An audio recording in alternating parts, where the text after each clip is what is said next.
India மற்றும் America இடையிலான வர்த்தக பேச்சுவார்த்தை தொடர்ந்து நடக்கிறது அப்படிங்கிறத அறிவிப்பதில் மகிழ்ச்சி அடைகிறேன்னு சொல்லியிருக்காரு. யார் சொல்லியிருக்காரு பார்க்குறீங்க? அமெரிக்க அதிபர் டொனால்ட் ட்ரம்ப் தான் இறங்கி வந்திருக்கிறார். ஒருவராக இப்படி பேசிட்டு ஐரோப்பிய யூனியன் நாடுகள் இந்தியா மீதும் சீனா மீதும் 100% வரி விதிக்கணும் அப்படின்னு சொல்கிறவரும் அதே ட்ரம்ப் தான்.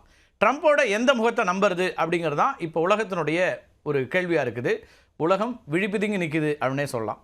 அடிப்படை வரி, பரஸ்பர வரி, அபராத வரி அப்படின்னு விதவிதமான வரிகளை இந்தியாவிலிருந்து இறக்குமதி செய்யப்படும் பொருட்கள் மீது சுமத்தி இருக்கிறாரு அதிபர் ட்ரம்ப். அமெரிக்காவுக்கும் இந்தியாவுக்கும் இடையிலான வர்த்தக உறவுங்கிறது ஒருதலைபட்சமான பேரழிவு அப்படின்னு ஒரு குற்றச்சாட்டை முன்வைக்கிறார். இந்தியா வரி விதிப்பு ராஜா அப்படிங்கிற ஒரு விமர்சனத்தை முன்வைக்கிறாரு. இந்தியாவால் தான் அமெரிக்காவில் வர்த்தக பற்றாக்குறை ஏற்படுகிறது அப்படின்னு பல விமர்சனங்களை ஏற்கனவே அவர் முன் வச்சிருக்கிறாரு.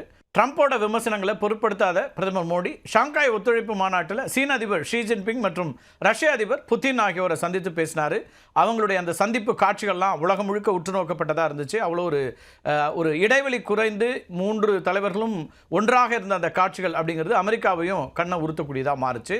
அதுக்கு பிறகுதான் இந்தியாவை இருண்ட சீனாவிடம் அமெரிக்கா இழந்து விட்டதா சொல்லியிருந்தார் டொனால்ட் ட்ரம்ப். இதுக்கு அடுத்த நாளே இல்லை இந்தியாவை அமெரிக்கா இழந்து விடவில்லை அப்படின்னு பல்ட்டி அடித்தார். இப்படி மாறி மாறி பேசிட்டு இருக்கக்கூடிய சூழலில் சில நாட்களாக இந்தியாவோட ஒரு மென்மையான போக்கை கடைபிடித்து வரக்கூடிய ட்ரம்ப் இந்தியாவோட வர்த்தக தடைகளை நீக்குவதற்கான பேச்சுவார்த்தைகள் தொடருது அப்படின்னு ஒரு ஸ்டேட்மெண்ட்டை போட்டிருக்காரு.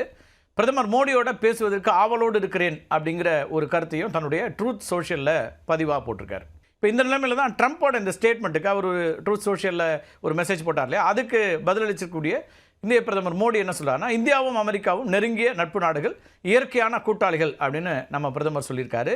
தற்போது நடைபெற்று வரக்கூடிய வர்த்தக பேச்சுவார்த்தைங்கிறது 2 நாடுகளுக்கும் இடையில் இருக்கக்கூடிய எல்லையற்ற உறவை திறக்க உதவும் அப்படின்னு நம்புகிறேன் அப்படின்னு பிரதமர் மோடியும் சொல்லியிருக்காரு. 2 நாடுகளுடைய பிரதிநிதிகள் வர்த்தகம் குறித்த பேச்சுவார்த்தையை விரைவில் முடிவுக்கு கொண்டு வரணும் அப்படிங்கிறதுக்காக ஆலோசனை நடத்தி வருவதாகவும் மோடி குறிப்பிட்டிருக்கிறார். அமெரிக்க அதிபர் ட்ரம்ப்போட தொலைபேசியில் உரையாடுவதற்கு நானும் காத்திருக்கிறேன் அப்படின்னு சொல்லாரு நம்ம பிரதமர் மோடி.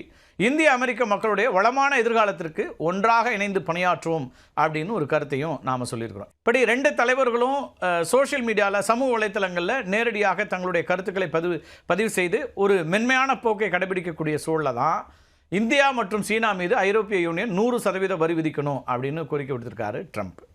ட்ரம்ப்போட இந்த அசாதாரணமான கோரிக்கை இருக்கு இல்லையா, அது கோரிக்கையா அல்லது அவங்களுக்கு கொடுக்கக்கூடிய கைடன்ஸா அப்படிங்கிறதுலாம் இருக்குது. வர்த்தக போட்டி காரணமாக இல்லை, மாறாக ரஷ்யாவுக்கு பொருளாதார அழுத்தம் கொடுப்பதற்காக முன்வைக்கப்பட்டிருப்பதா நிபுணர்கள்லாம் சொல்கிறாங்க.